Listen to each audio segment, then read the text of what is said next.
നാടുവിട്ട അനുജനെ 45 വർഷത്തിന് ശേഷം വീട്ടിലേക്ക് കൂട്ടിക്കൊണ്ടുവന്ന ചേട്ടൻ. കൊല്ലത്തു നിന്നുള്ള സഹോദര സ്നേഹത്തിന്റെ കാഴ്ചയിലേക്കാണ്.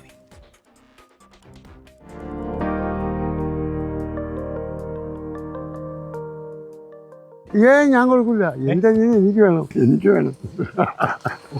ആർക്കും കൊടുക്കില്ല.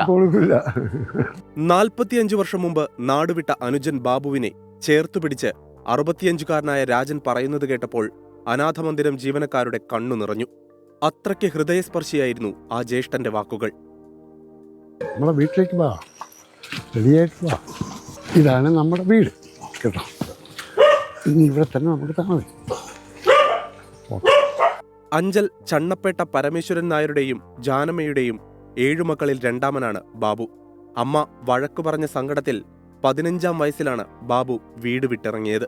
പിന്നീട് തിരിച്ചു വന്നില്ല. മരിച്ചോ ജീവിച്ചിരിപ്പുണ്ടോ എന്നുപോലും അറിയാത്ത അവസ്ഥ.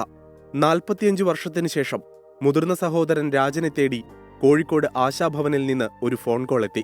നാടുവിട്ടുപോയ അനുജൻ സുരക്ഷിതനായി ഇവിടെയുണ്ടെന്നായിരുന്നു ആ സന്ദേശം. പിറ്റേന്ന് തന്നെ ഏറ്റവും ഇളയ അനുജൻ സുരേഷിനെയും കൂട്ടി രാജൻ കോഴിക്കോട് വെള്ളിമാടുകുന്നിലുള്ള ആശാഭവനിലേക്ക് വണ്ടി കയറി. സേവൊക്കെ ചെയ്ത് മീശയൊക്കെ എടുത്താണ് ഞാൻ കുട്ടപ്പനാകുന്നു. നേരെ വീട്ടിൽ കൊണ്ടുപോവാ. ആ സിവിലിൽ പോയി ഞങ്ങളൊരു എണ്ണത്തിന് 2 പേരും കൊണ്ട് ആയിരിക്കും ഇച്ചാകും. അങ്ങനെയാണ്. കാരണം മേലെ ഇവിടെ വിട്ടു പോയത്. ഇറങ്ങാൻ നേരം രാജൻ അനുജനെയും കൂടെ കൂട്ടി. വർഷങ്ങളുടെ അകലം ആ സഹോദര സ്നേഹത്തിന് ഒരു പോറൽ പോലും ഏൽപ്പിച്ചിരുന്നില്ല. ആർ അരുൺരാജ്, 24 കൊല്ലം.